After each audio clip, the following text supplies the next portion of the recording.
welcome back to the channel. Today I'm going to be giving you a realistic pumpkin nail art tutorial. I saw this woman do a pumpkin with just colors using yellow, orange, red, blue and green. So I wanted to try to see if I could recreate the same thing on a nail. I went ahead and I prepped the nail with 1/4 white Elsa gel polish, popped it into the lamp for 30 seconds, and now I'm just going to put the background in blue with Joyety number 8 gel polish. This is just the background that the pumpkin is going to stand out against. I chose blue because blue complements orange. Cure it for 30 seconds to prevent it smudging, and then here we just put in 1/4 white over it.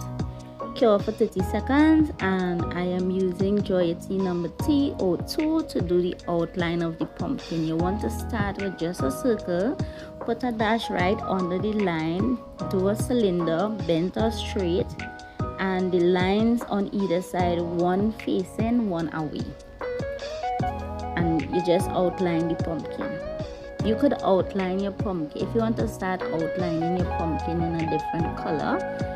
You could go ahead, you could outline in yellow, but I chose to outline in orange. Now I'm just filling in with the yellow, the light yellow.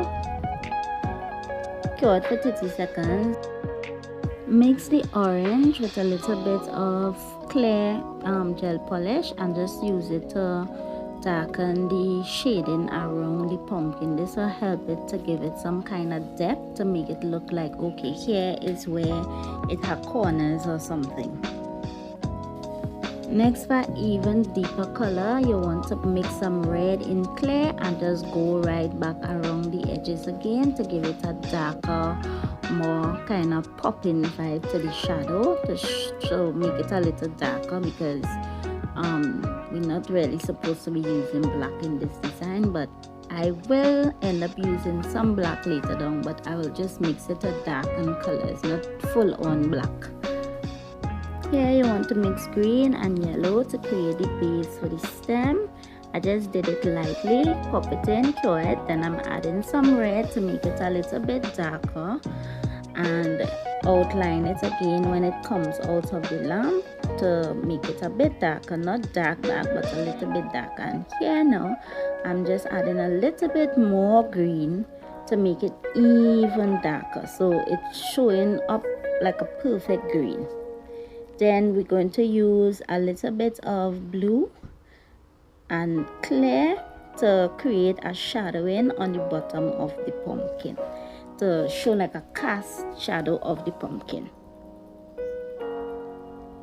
The next thing that you want to do is put some green and some black together, a little bit of green and black together, more green than black, to just kind of darken it, and then you go around the edges of the stem to create an outline.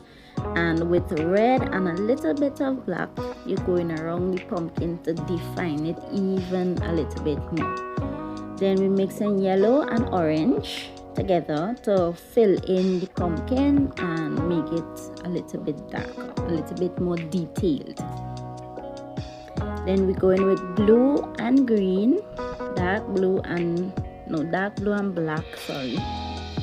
dark blue and black, and putting it to do an outline of the pumpkin, because it will give it a more like detailed, defined look. But it would be dark, but it wouldn't look black the way that black would look if you put direct black on the pumpkin of itself.